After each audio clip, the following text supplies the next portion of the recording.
Two humorous nurses would like to acknowledge the true custodians of the land in which we record our podcast, the Yorta Yorta people. We pay our respects to elders past and present and extend our respects to all Aboriginal and Torres Strait Islanders listening today. Always was, always will be Aboriginal land. We're so excited for this episode to be sponsored by eNurse. eNurse is Australia's leading one-stop nurse shop. eNurse specialises in everything a nurse or nursing student would need to survive. From comfortable, stylish and keep you cool under pressure elite hair scrubs to handheld study guides, nursing equipment and even a travel coffee mug for those long commutes. eNurse will be your new favourite online shop for all things nursing. Head to www.enurse.com.au and use our code HumorousNurses for a cheeky discount.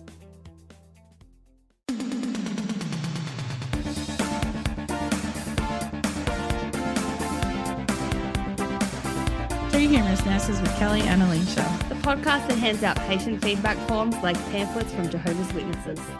Welcome to Two Humorous Nurses, where we plan to bring you funny, informal, conversational chat about all things nursing.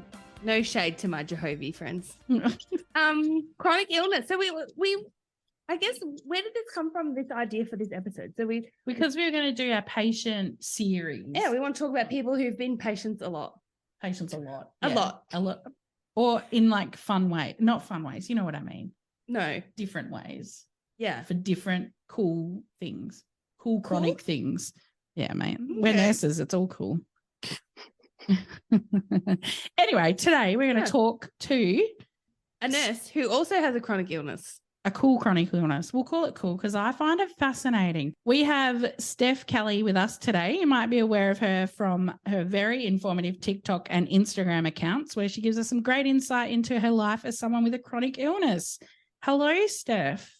Hello. How are you? Yeah, good. Thank you so much for coming on our humble podcast. Yeah. Thank you for having me. So firstly, just tell us, so we always start with nursing. So we want to know, can you tell us why you became a nurse and a bit about your nursing career straight up, and then we can get into all the rest of your life? Yeah, definitely. So ever since I was a baby, I wanted to be in the medical field. So I would create wheelchairs and have a doctor kit and stethoscope and everything on my baby dolls and my baby borns. And I remember saying to mum that I wanted to be a baby doctor. And then that kind of blossomed into I wanted to do nursing because I found it was more hands-on from all the medical shows that I watched. And so I also had a lot of hospital experience growing up. I have a heart condition. And so I was always in the hospital having procedures, tests, admissions. And so I would watch all the other nurses around me, and I thought they were I used to admire them so much. They were so caring and I felt so safe. And so, yeah, I think when I was in high school, I think it was just a definite, I was so sure of the path that I wanted to be a nurse. And so, yeah, I was just positive. That's all I wanted to do. So I left school, and then I left school early because of my illness, which you'll hear about soon. Left school in year 11 and did my AIN certificates, Cert 3, and that took 6 months. Then I went straight into a job as an AIN, and then I went to TAFE and did my EEN, and then I worked as an EEN for 3 years. Then I went to uni and did my RNs, and halfway through my RNs, I had a car accident. And so that's where I'm at the moment, halfway through my RN still, after all this time. And are you working as an EN still? Yeah. So the job that I was at just before the accident, was in pediatrics, one of the major pediatric hospitals in Sydney. And so I actually didn't realize when I applied for the job, it was in respiratory. And ENs have quite a large scope of practice. I was really shocked with what we could do. And so, yeah, so I did that and then was intending to do my RNs and then. So you're working in respiratory in a major pediatric hospital in Sydney. And yes. What was it? So your scope of practice was really big, you're saying? Yeah. So I was quite shocked when I first started working there, because I had worked as an AIN in a hospital. It was a private hospital, and the scope of practice for my fellow ENs at the time was not as large. And then I thought when I would go to the public kids hospital that it would be the same as the private. And then I just was thrown into this awesome, I loved it. It was so cool. Changing trackies and, high flows, and it was awesome. So good. I definitely, I jumped into my RNs, full-time EN work. And then, I just had a car accident. So you said you had a heart condition when you were a child? Yes. You have a lot of medical conditions. I Is that do. a statement or a question? A bit of both. When I was What are researching they? Steph, I was like, oh my God, you poor bitch. Well, yeah.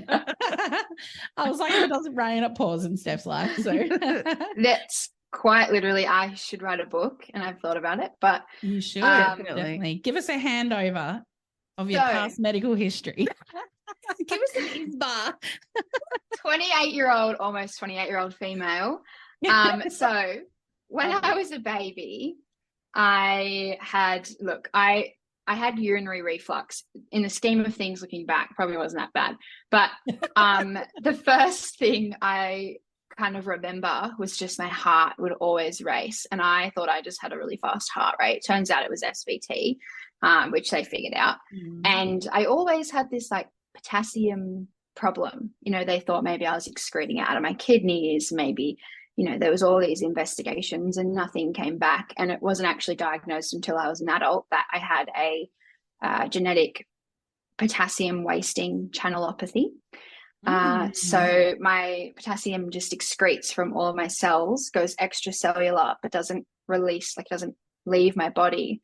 And then it goes back into the cells. But while it's out, my potassium's like 1.9, and they're like trying to force it back in. So that would also then play hand in hand with the SVT. So I had the SVT and the AF, and sometimes it would come on for no reason, and then sometimes the low potassium would bring that on. So I was always in and out because of my connective tissue disorder, Ehlers-Danlos. It's like a hypermobility disorder that meant that I was always dislocating joints and bones and everything. So I was constantly in a sling, constantly on crutches, just back and forth.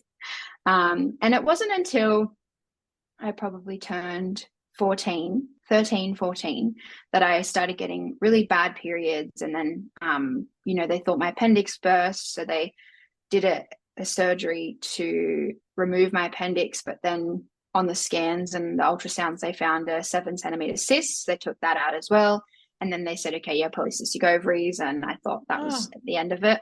So, and so they got discharged. And then I remember Mum actually remembers the cardiologist saying to her, if she starts passing out, bring her back for another appointment urgently. And of course, I started passing out. So I would stand up and then I would just fall over, and my legs would go bright purple, and I had this really bizarre rash all the time. Like Mum thought I was having these burning hot showers because the temperature change just from a normal shower would create hives. And so I was in the space of between 14 and 17, I was diagnosed with POTS, so postural orthostatic tachycardia syndrome, which is awesome that it's so much, it's a lot more spoken about now, because back then in 2011, I was like the first diagnosed pediatric case, because they just had no idea what was going on. They were like treating me for everything. They just no idea. They thought it was autoimmune. And so they sent me to the adults hospital RPA to do a tilt table test, because they were like, we don't have a tilt table. So they sent me there. But that also plays hand in hand with the connective tissue Ehlers-Danlos. So normally you see an umbrella of the Ehlers-Danlos, and then underneath that you've got POTS, you've got it's called dermatographic urticaria, which is the hives, and then you've also got the potassium wasting channelopathy. Oh, wow. So all of that came together. I was in a wheelchair for 2.5 years, just because my POTS and my blood volume was just awful, so I always passed out. And then I finally was transferred to adult services. The transfer of adolescent or pediatric to adult services is really messy, and it was a really hard time because you go from sunshine, rainbows, you know, comfort, and then you get put into this cold grey 4-bedded bays with people and men, and it was just really crazy. But I am grateful for that because they put me under the only POTS at the time, the only POTS specialist in Sydney, who just knew all of the right medication to put me on. He knew all of the right, you know, recumbent bike, getting your legs, you know, your calf muscles built up, and IV saline infusions and all of this stuff. And then before I knew it, I was able to get my first job at McDonald's and study at TAFE. And I was 18 at the time. So he really got... You were in a wheelchair essentially, like, and that's crazy. Yeah. So I was just so, and I could walk. I just couldn't walk very far. I couldn't stand up for very long, and it was just debilitating. And then in between all of that, I was back and forth in ED because I'd have SVT. It would go up to 220, 230, and it was refractory. So the Valsalva maneuver didn't work. Anything. We tried ice, it didn't work. We tried. So they're just pumping you with adenosine? Oh my God. They would always do, this is the routine, and they still do it. 6, 12, 18, and another 18 for good luck. And then they would decide to give me propofol and defibrillate me. And I'd be like, thanks. We had to do 4 rounds of adenosine. Wow. Yeah. And you just walk in now and you're like, get the defib, draw up the probe, I'm here, bitch. Well, the best part, it was always just because it was my local hospital. And I really hope this nurse listens because she'll know. The best part was I would always come in and go straight into resus 1. And she'd always be like, all right, who wants to do their defib competencies? Because we've got someone. And I'd be like, yeah, you can do it on me. It's fine. Tell me, does the having the adenosine get easier? Like, or does every single time you get that, like, I'm gonna die? You get the doom, you definitely do, but you know it's not gonna last. So honestly, it feels like when it gets pushed in, it feels like you're falling into your body. And it's almost like you're falling into like hell, like you're just like falling. It's so weird. I'm so going to warn my patients now, just letting you know I've been told it feels like you're falling into hell, but you're not. I gave adenosine 100%. To one of our younger patients a couple of years ago now, and I was like, you're going to feel like you're about to die, but you won't. And she just looked at us, and then when she had it afterwards, she was like, oh my God, nothing could prepare me. I was like, I'm so sorry. It's like this heavy just in your chest. It's weird. But I keep the ECGs. I literally have one. And you see this like SVT and it's like flat line, especially after the 18. It's like, will it restart? Come back. Jesus. But So when you started, and you're like, you know, you always wanted to be a nurse. So then you finally get out of the wheelchair, you're 18, you get a job at Macca's, and you start to do all your study, your AIN and everything. How do these health conditions affect your working? So with the POTS, I remember studying, and, you know, you'd be in the labs, and I would always kind of have to just take a seat, or I would do this thing. I think a lot of people thought I was restless, but I would always like go on my tippy toes and then go back down and just really get the blood trying to get up. But I was on just this perfect amount of medication. So I was on fludro, cortisone, and I was on another one, I can't remember the name of it, but I was also on a beta blocker.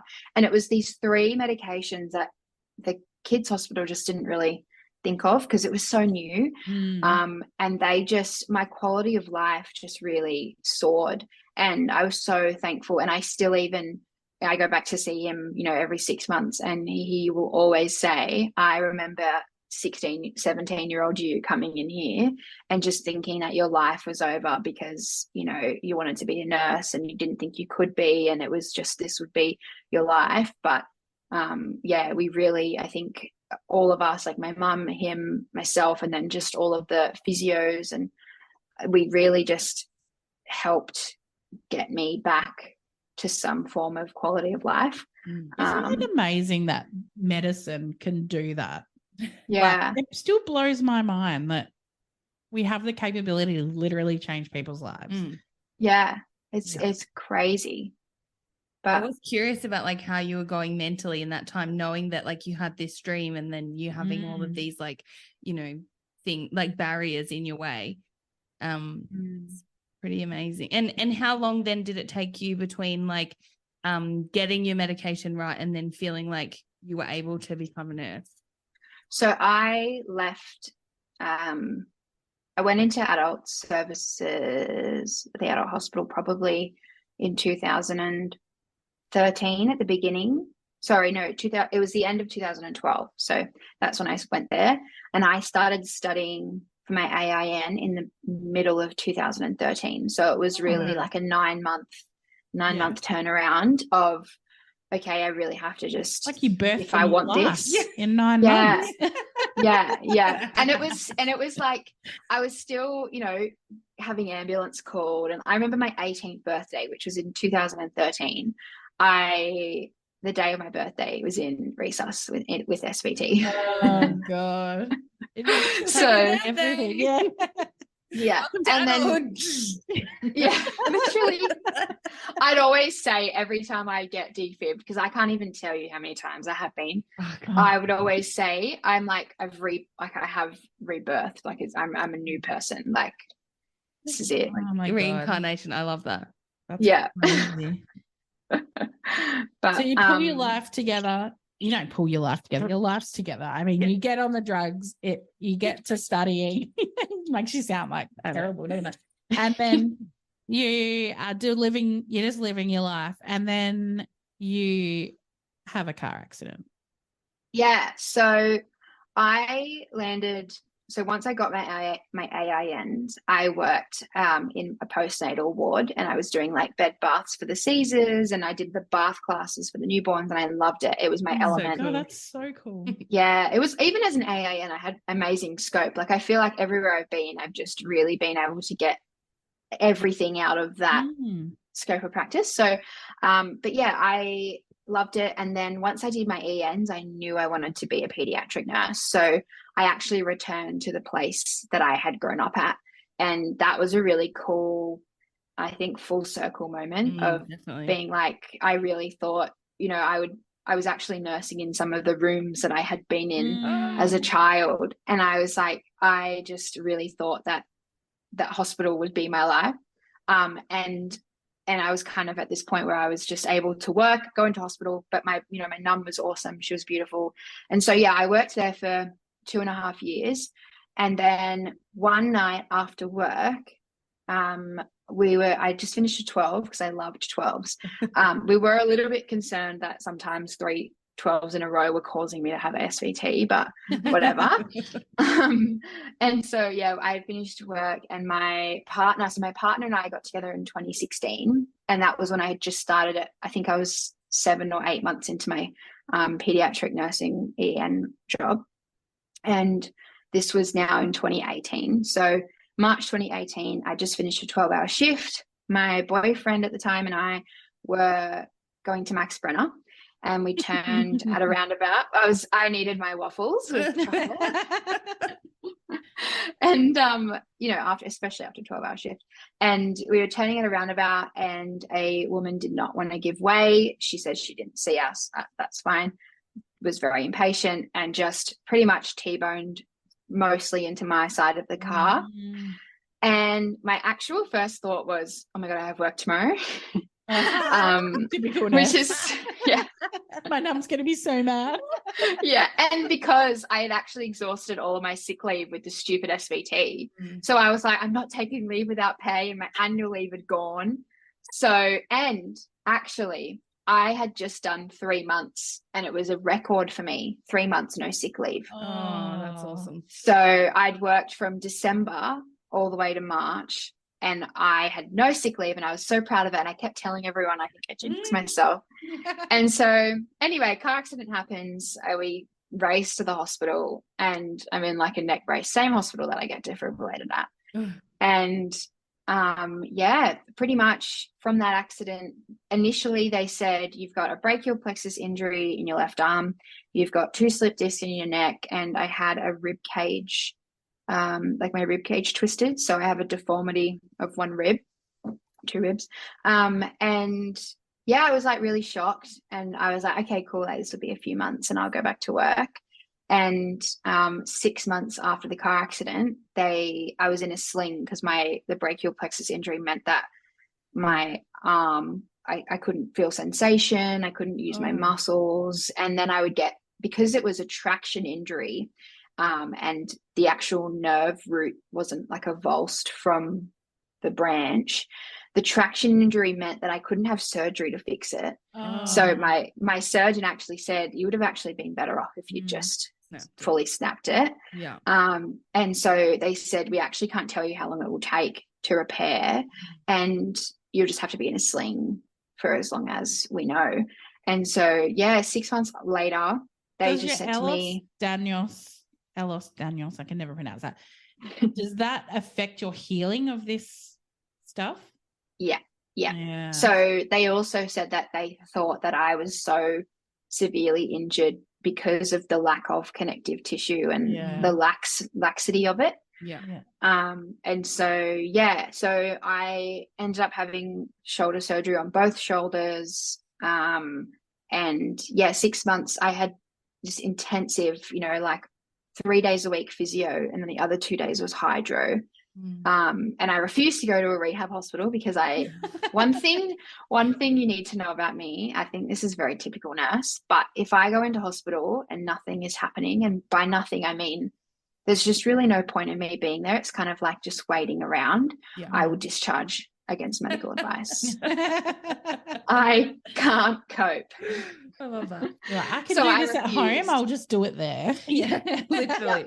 Yeah, and I walked down to physio some days I would get an Uber, but I was just really positive that I would be doing it all. Anyway, 6 months goes by and they said, we don't think you'll ever return to nursing. And that was then at the end of 2018, and I was just like, oh my God, like I worked so hard to get out of a wheelchair and to just, all that effort I'd put in, AIN, ENs, just halfway through RNs, like, what is this even, like, it was just I was in a very deep dark hole. I was going to say, was there a lot of like, why me? Like, fuck, I've been through all this shit. Like, why me?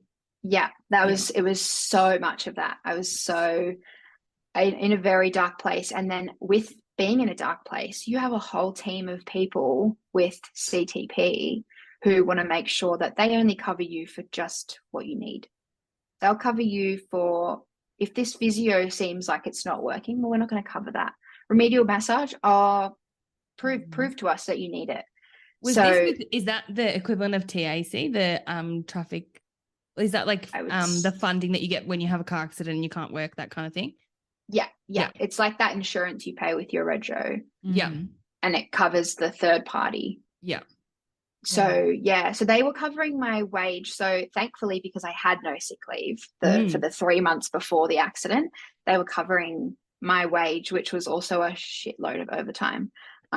So they averaged it all out over 3 months and then said, oh, this is your wage. And I was like, wonderful. Like, that's awesome. So every week, and that was good because the old law, which only changed in 2017, the old law was that you didn't get anything paid to you and then you just get a lump sum at the end, but the end could be 3-4 years away. So we didn't have to, I honestly couldn't imagine what suffering financially through that time with arguing with these people. I just couldn't imagine. So so that was at the end of 2018, and I've always had a really funny stomach.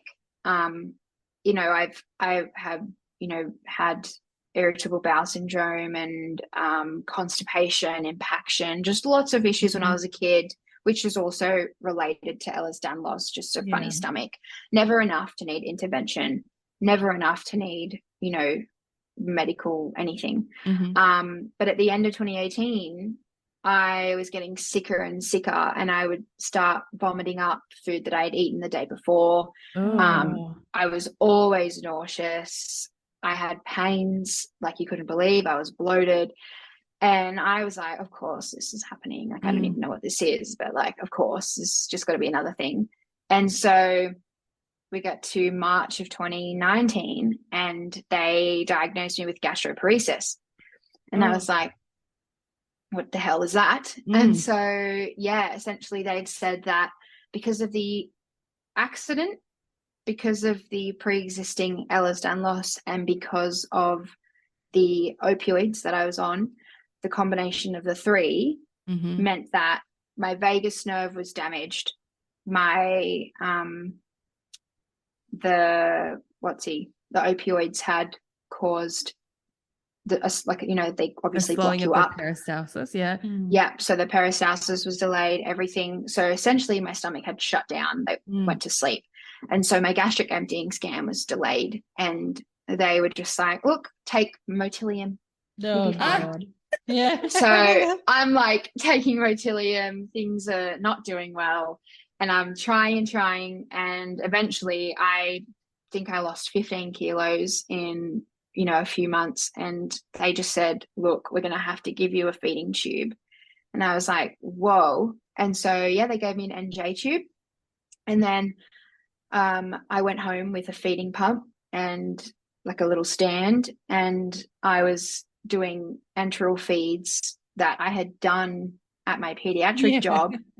And I know as a nurse that adults have feeding tubes, like I know this, but like back then, being given all of that, I just felt like I was a kid, because that's all I had worked with feeding tubes. So I just felt like my independence had been taken away from me. I couldn't eat with Adam. I couldn't eat with friends. I couldn't eat with anyone. I was just at home in my room, still recovering from the accident. And then they gave me an NG, because I had to have an NJ and then an NG, because the NJ was giving me feeds through my small intestine, and then my G was draining out all of my gastric, because I was just vomiting it up. And the only way to keep an NJ, because obviously without the NG tube draining my stomach, I was vomiting up all the bile and saliva that I produced, and then that would vomit up the NJ tube, which meant that I'd have to go back and then put the NJ. Fuck off. So they were doing. I know. I didn't think about it being nasal. I just assumed it would be. I was like, this is the short-term solution. Like, what are they thinking? Wow. Yeah. And so the plan was, and unfortunately for me, it was 2019, so masks weren't a thing, and that meant that I had to go out in public with 2 tubes in my nose and get stares, and I had a sling, so I just really looked like an absolute mess. You should have carried like a thing around, like collecting money. Yeah, I should have. Money for the poor. You wouldn't have need help. Anything. People just come up and put a $20. I need help. I will just say, I've got to add this in, that one time I gave $10 to a guy dressed as the Flash, because he had a bucket that said bike needs fuel. Like, and he was just walking around Fremantle, like trying to get money. People do that. It was great. Yeah, that's crazy. Wow. And I gave him $10. I'd want him to give me $10. So I'd give you That's $10 generous. for sure. Yeah, I'd take it. That's wow. Yeah. So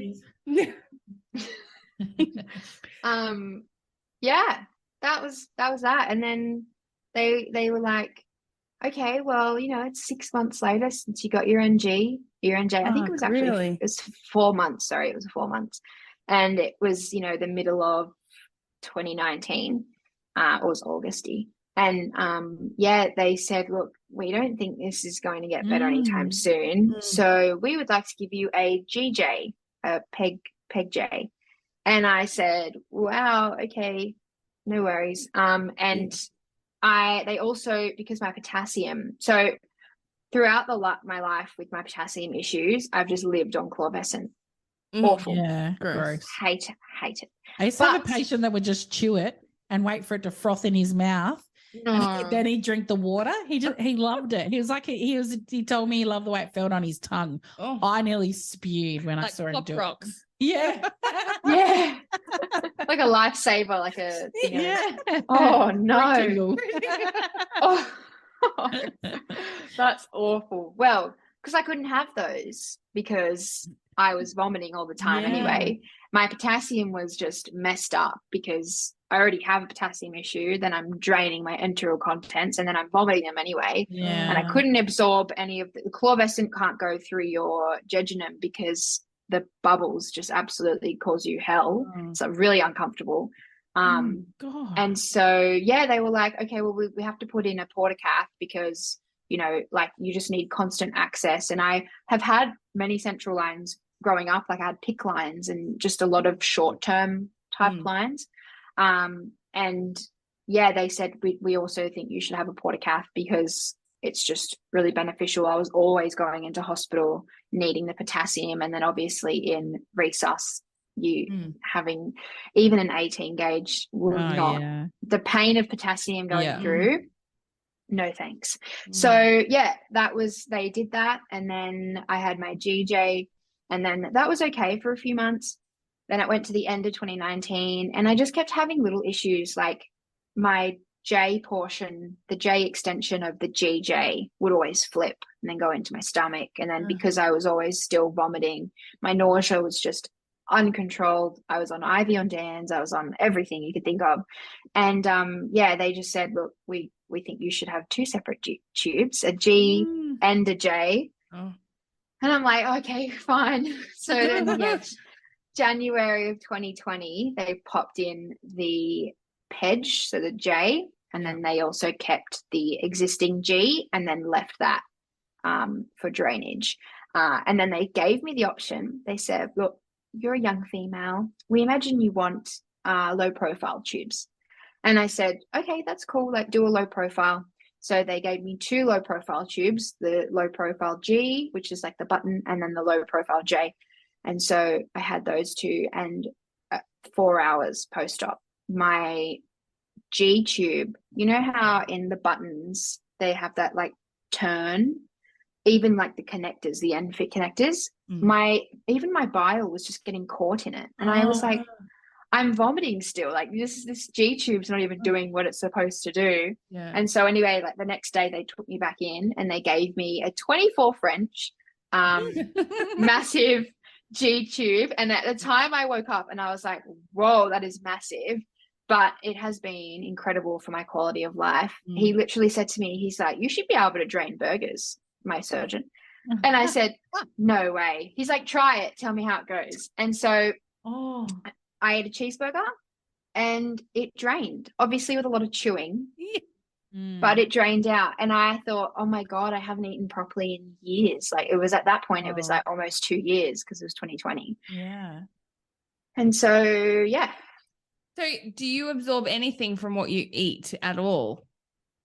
Roughly, honestly, I think they said it was like a very small percentage. And I have a better chance of absorbing like liquid calories than I do food because it's like breaking it down. See, like I just spent $14 on a cheeseburger and don't even get to absorb any of it.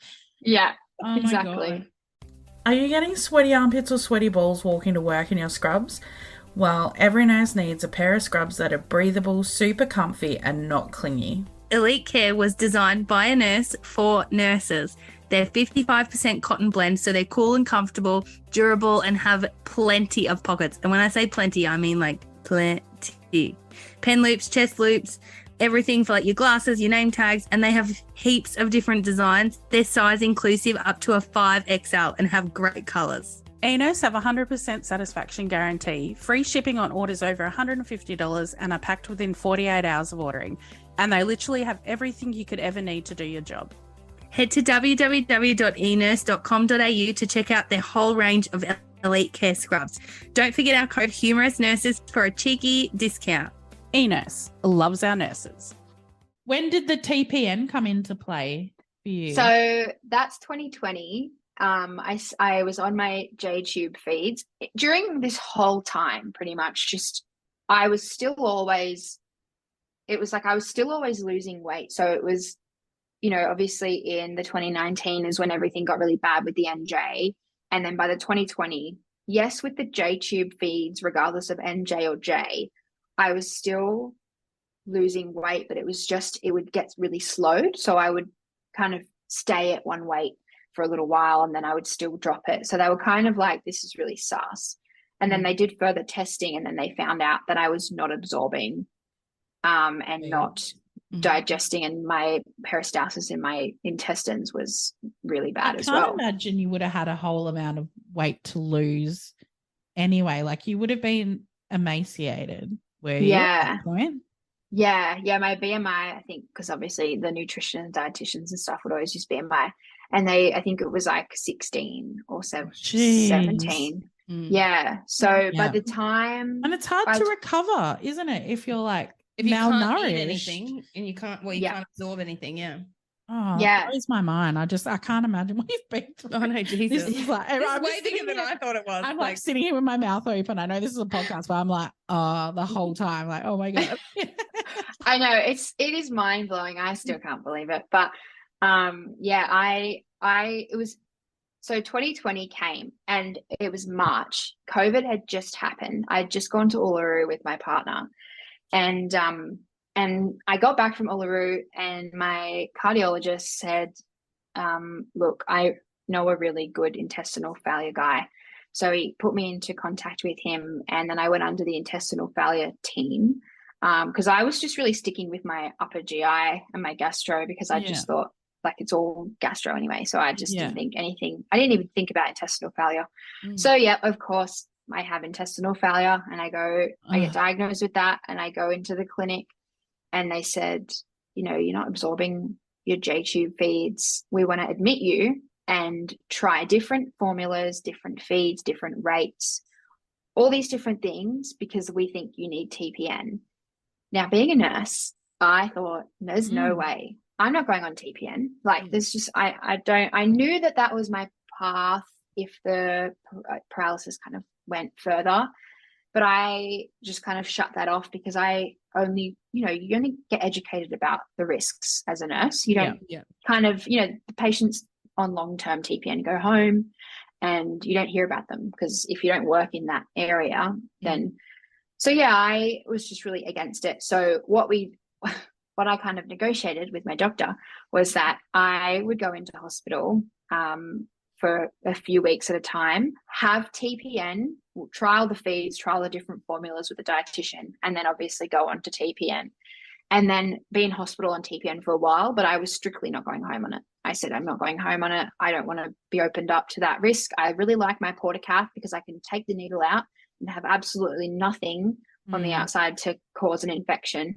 I was already stressed about the 2 ports of infection at my G and my J. So I just didn't want that headache. And so, I went in, he said, okay, well, COVID's getting worse. We predict it's only going to get even worse. And so he said, we need you in. And it was April at that point in 2020. I go in, I last 9 days because because COVID was apparently like they were just predicting it to be, and it was really bad. I'm not saying it wasn't, but they were predicting even before the hospital was full. So they would just not give you a single room at all. And my mental health at that point was still obviously terrible. And so I just cried and sobbed and screamed. I couldn't have visitors. I was so isolated. And I had Animal Crossing on my Switch. But apart from that, and then obviously, unfortunately, they combined a lot of the wards. So gastro suddenly became drug and alcohol as well. And so I had a lot of people withdrawing, a lot of people under the influence, screaming, yelling. I had things stolen and I just couldn't cope. So I said, they put a PICC line because I had a single lumen port. So they put a PICC line in the morning. And by the afternoon, I was just such an emotional wreck. And I said to the team, being in here is affecting me more mentally than being at home and just trying J-tube feeds because I said I can't do this. And so I discharged against medical advice. And so that happened maybe 3 or 4 times more that year. And then 2021 came. the end of 2020 came. It was December. Still had my portacath, and I felt really funny during the day. Anyway, by that night, I don't know why I didn't realize, but I hadn't weed all day. I just hadn't gone to the toilet. And I was like, that's really weird. I'm sitting on the toilet really cold with goosebumps and I'm sweaty. And I'm like, oh shit, probably should take my temperature. 38.9. And I'm like, I said to he wasn't even my fiance at that point. I said to my boyfriend at the time, I was like, you're going to take me to ED. I think I might have sepsis. And he's like, nah, you're all right. And I had sepsis once, and it was in 2017, and it was kidney sepsis, and it was caught really early. And he's like, no, you'll be fine. And I was like, oh, okay. Anyway, we went to ED anyway, because I just said, I'd rather get cultures. Yeah. Go to ED. It was 11 p.m. I get put into the COVID ward. Obviously, I have a fever. And then by 5 a.m., COVID had come back negative, and I was put back into resus because my blood pressure was through the floor, and they needed to put me on NORAD. So I was then put into ICU. I had triple bacteria in my portacath, and yeah, it was really scary. And they took out the portacath, and then it was had a PICC line, and then the beginning of 2021, they put in a double lumen portacath. And then that just malfunctioned like 2 months later. So they like took out that because they were like, oh, the actual chamber had like leaked and it was not good. So anyway, beginning of 2021, so probably March or April, I was just not well. And I think I said to myself, because I was at this time on home IV fluids. So they had trained me up with the intestinal failure team and the home TPN service, who are a collective. And they trained me up and were happy for me to run IV fluids at home. Yeah.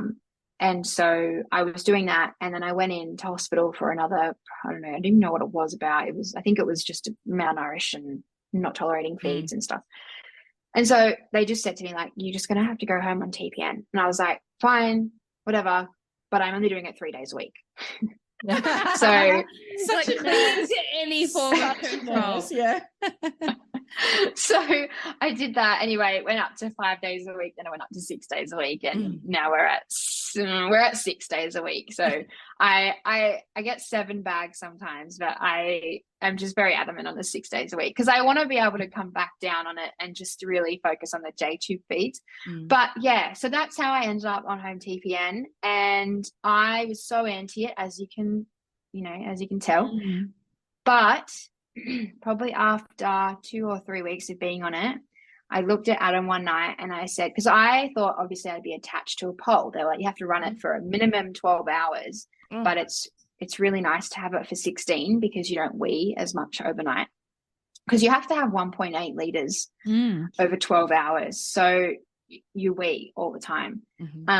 And so, yeah, I just remember I looked at Adam and I said, do you want to go out? And he was like, what? Because I hadn't been leaving the house. I had no energy. I was malnourished. So, but yeah, I actually finally had energy. And Adam literally said that my personality came back, because he said that I was kind of just this, flat, pale, very, a shell of myself. And so, yeah, and that was kind of when I realized, he actually brought it up to me and he's like, you actually have life in you. And I realized that I was actually gaining something from being on the TPN, and it wasn't just this. It can cause liver damage, and it can cause your hypoglycemia, and all these issues, sepsis, blah blah blah. And I was actually like, oh, I feel okay, like I feel well.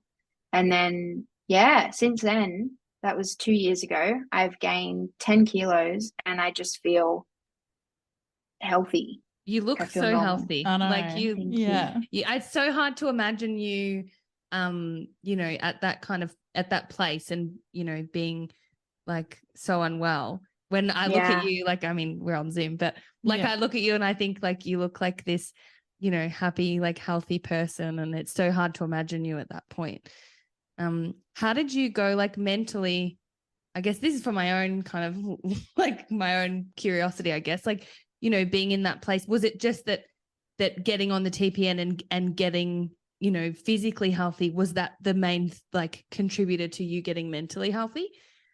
It's hard because I think there were so many aspects of my mental health that was suffering. Mhm. So I had the fact that I lost independence in being able to eat, and then getting tubes put into my body, and then looking at myself every day in the mirror and thinking, I just can't believe this is, I just like remember looking at the tubes and being like, I can't believe like I have feeding tubes in me. Like this is so Yeah. strange. Like, I Like can't you believe just, this is my life kind of. yeah, it's like not, like I wasn't even prepared for it. Like, you know, I was working one day and then the next, in a year, I'm like in hospital with feeding tubes. Like it was such a weird experience. But yeah, I think there was the mental health of the body image. There was the mental health of I can't believe this is my life and why me.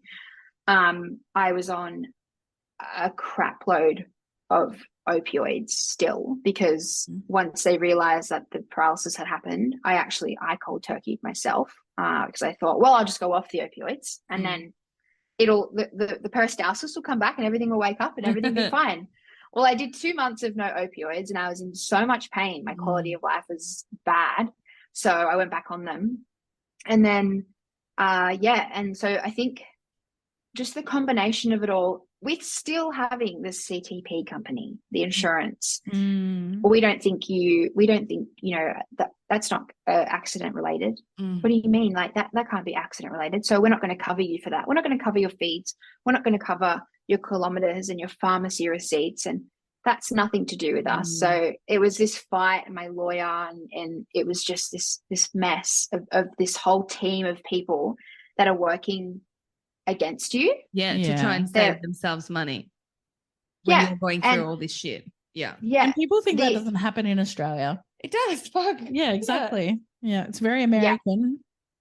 And I'm sure they do it all the time for everything. But in Australia. This is my comparison. I had post-acute care because I had pneumonia and I was breastfeeding my 8-month-old. They rang me like 3 times a week. Are you sure you still need this service? I'm like, yeah, well, I can't breathe. Yeah. So if someone could come and hang out my washing.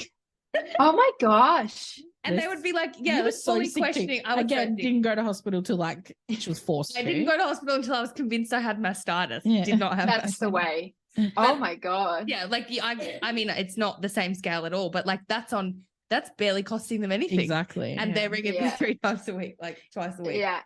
Do you find now that you advocate a lot on social media with your lines and your central lines, and you like literally do the equivalent of a makeup tutorial by putting your TPN up? Like I love it. I watch them all. And it's so good to watch. It's like almost therapeutic.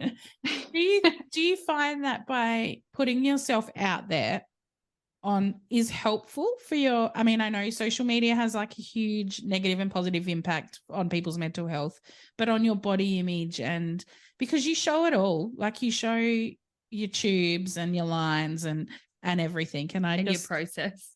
Yeah. And I wonder has that played a role in your recovery as well, knowing that you're educating people and as nurses, that's what we like to do as well.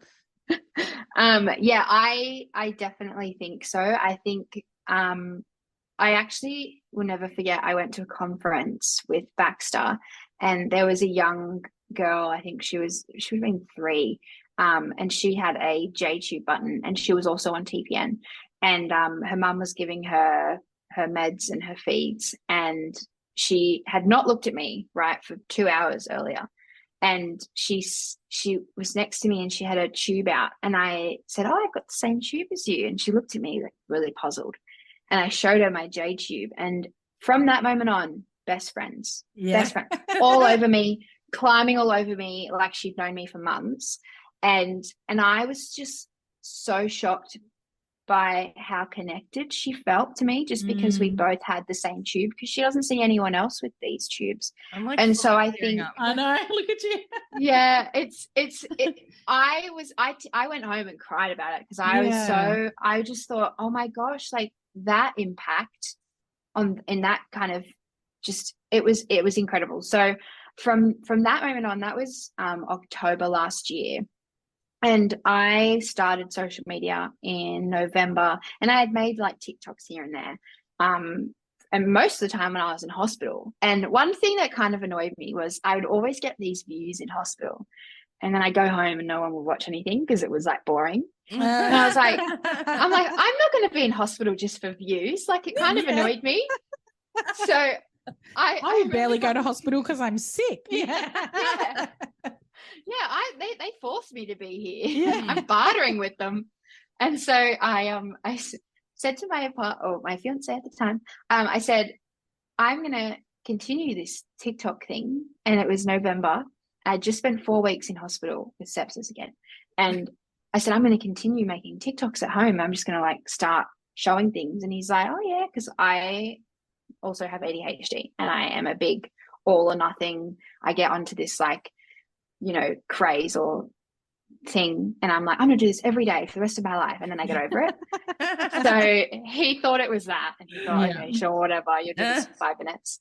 And so I started showing TPN, and I started just showing my tubes, and then I would get messages from teens, from mums with babies on TPN in the NICU, or with mums that have kids that have just started TPN, they'll be on it for the rest of their life. And I was just like, I was so shocked because I didn't even realize that there's no representation for tubes or lines or just a different way of life. Everyone thinks that everyone can just eat normally, and like, regardless of how you and why you can't eat normally, but everyone just thinks, you could never tell by me walking down the street that I've got what I've got. And that you don't sit down to a steak dinner every night. Yeah, exactly. And so I just thought, oh my God, I'm going to like educate and share, and also in a way that is still positive, because I didn't want to, there's two sides of social media. There's like a really negative place and a positive place.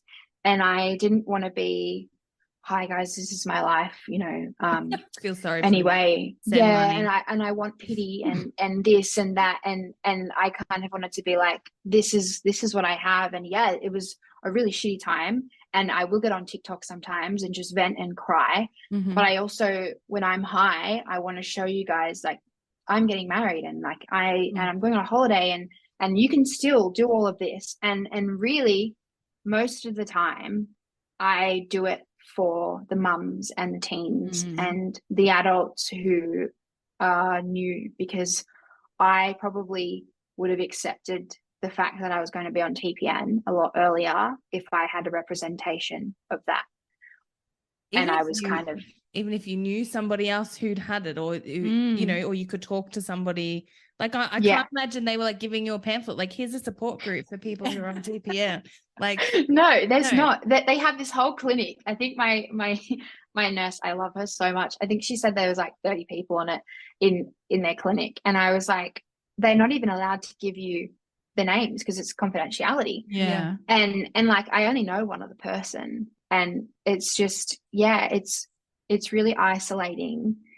Because most of the time people don't even know what TPN is. Like, they have no idea. And even like, I even read a message last night from my friend who's a paramedic, and she said that she had a patient who was on TPN, and they were a big fan of mine, and her partner, the paramedic, he had no idea what TPN was. So she got to educate him about it instead of the patient having to recite it 1,000 times. Yeah. She actually got to say, this is what it is, and this is why a lot of people are on it.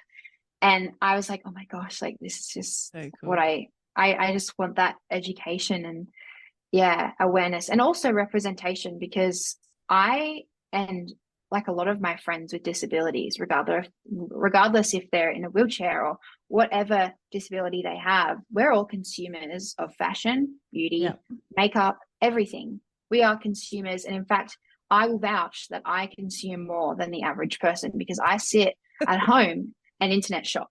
Yeah. So I'm a big fast fashion person. I buy White Fox.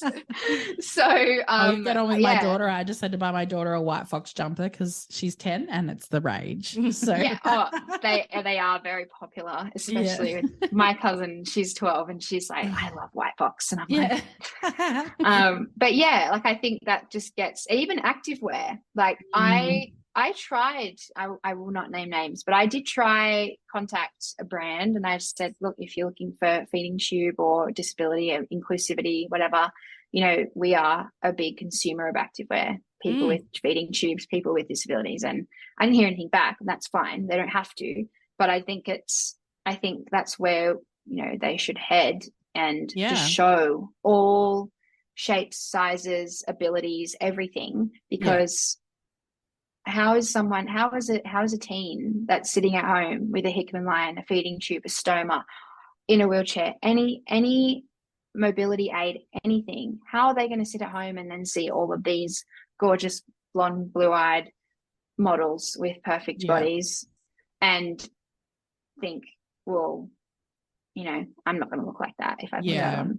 I feel like so outraged for you, and like, because I, being like plus size woman, like it's been like a thing fighting for trying to get some inclusivity in the plus size in just trying to get some representation in that. And then you think, well, there's some brands that are just getting there now, but then how far away are they going to be for visibility for people with disabilities? Like, it just seems so unfair.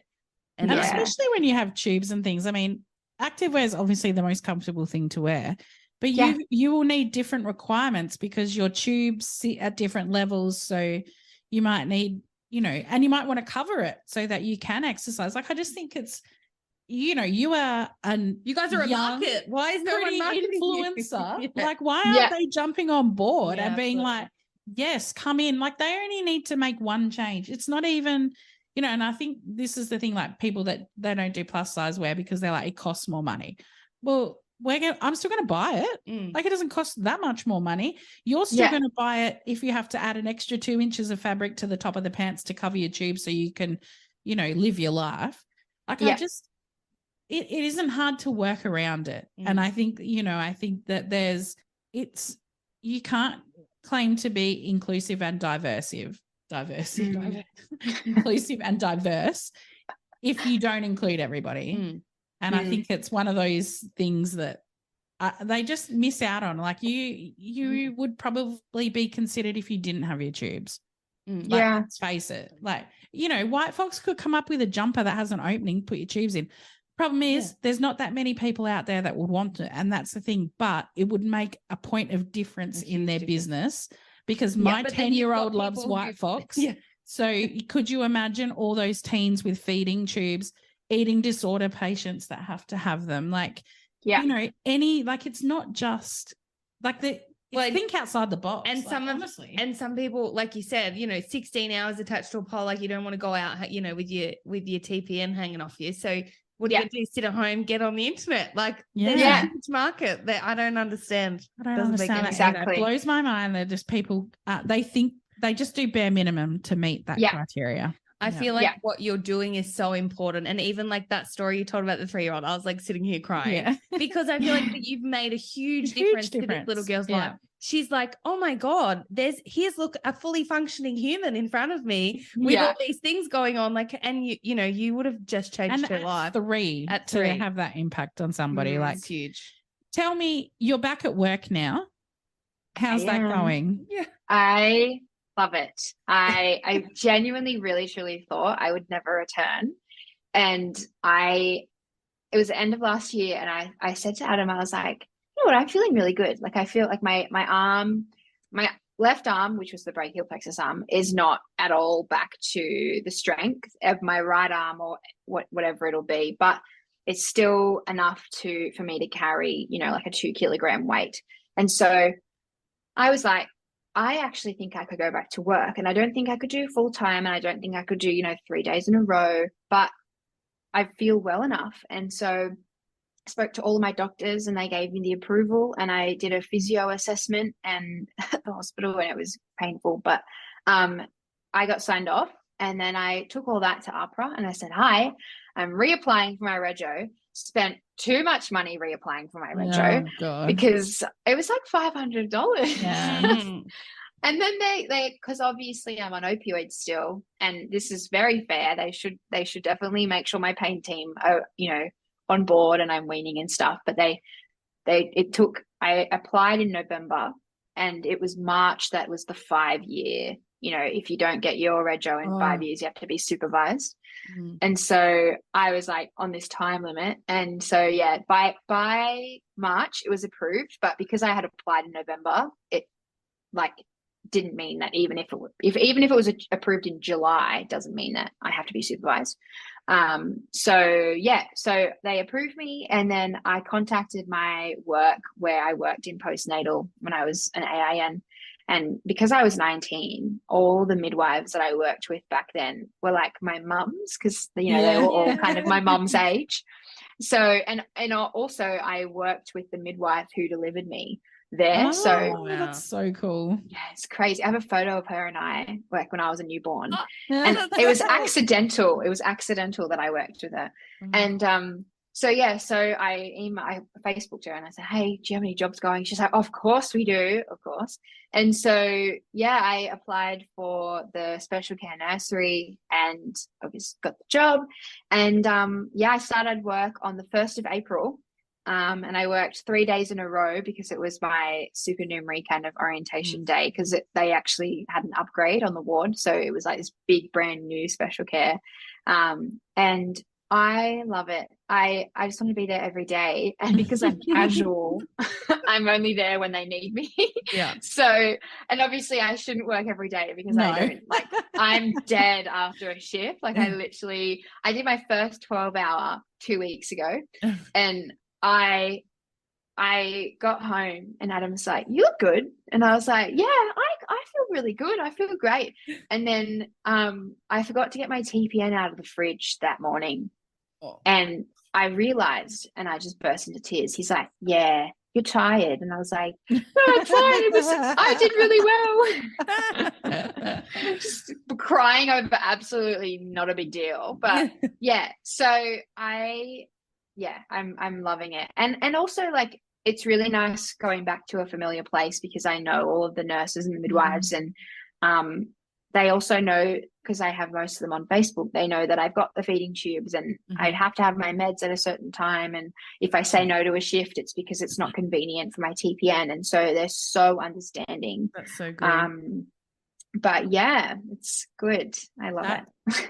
It gives me hope that and for other nurses or, people that want to do nursing that do have chronic illness, that it's not just because you do have a chronic illness doesn't mean you can't do something. Like obviously you're not working in adults, you're working in peds, in tiny babies. So you're not lifting heavy things or, you're working in a role that suits your capabilities at this time, which is incredible. And I think it makes me so happy that I saw the other day you posted that you got back to a shift and I was like, oh, that's so good. Like, yeah. You've had a rough trot. Yeah. Yeah. My mum even said, like, every time I'm in my uniform, she's like, oh, just so happy you could get to go back to work. Yeah. And then my husband, he was like, I sent him a photo the other day and he's like, oh my God, it's so weird seeing you in your uniform because, having the accident in 2018, that was the last time I'd put my uniform on. So to him, it was like we were still early days of our relationship. And he's like, wow, it's crazy. Because it's like 5 years. Like, amazing. Yeah. I feel like it's like a happy ending, not that it's the end for you. But I want to know kind of what does the future look like for you? Yeah. And what are you hoping for? And what does it look like?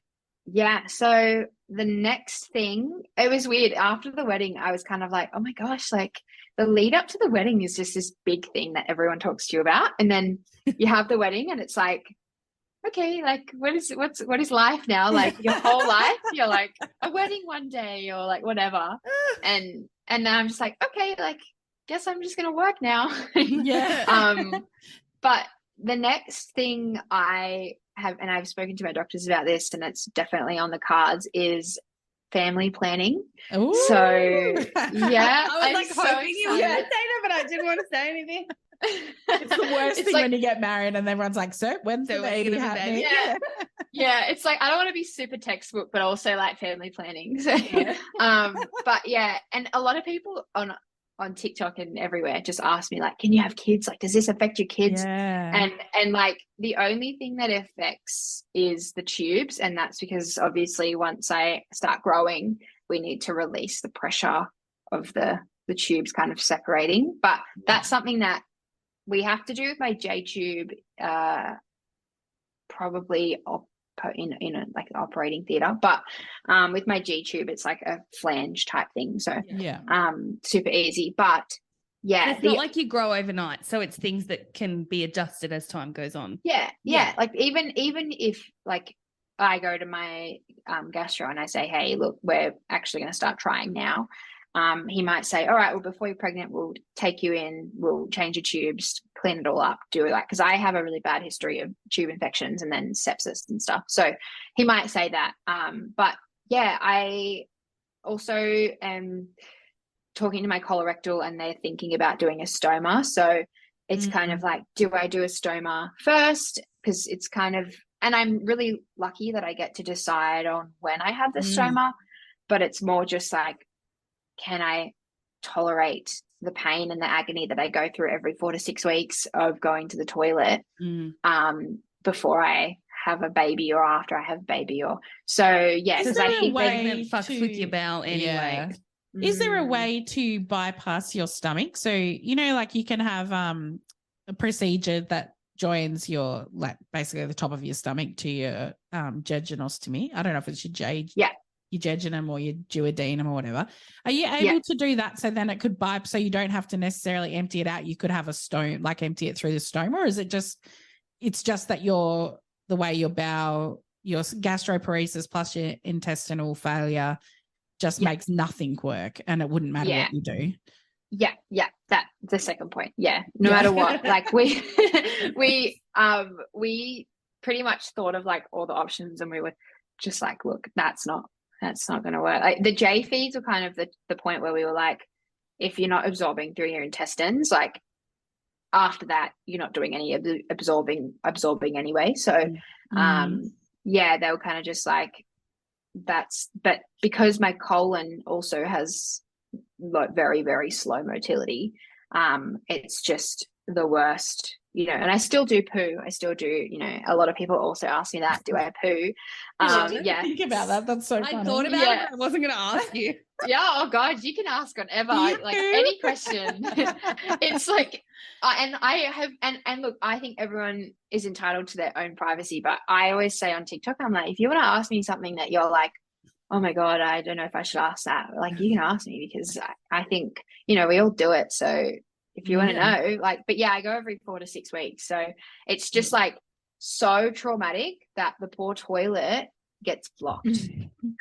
Because it's like, imagine like, and like, I really hope like nurses are listening, because they probably won't feel as weird as me saying this, but imagine just like a boulder, just like really trying to, it's just, it forms this like massive rock. And so look, the stoma situation we're figuring out, but before then I just have to wean off some of my meds because I'm on opioids and stuff like that. So I'm currently weaning, and then we can family plan. I have polycystic ovaries, but it's not severe, and hopefully that's really in the exciting. next 2 years. So but social media apart from that and working.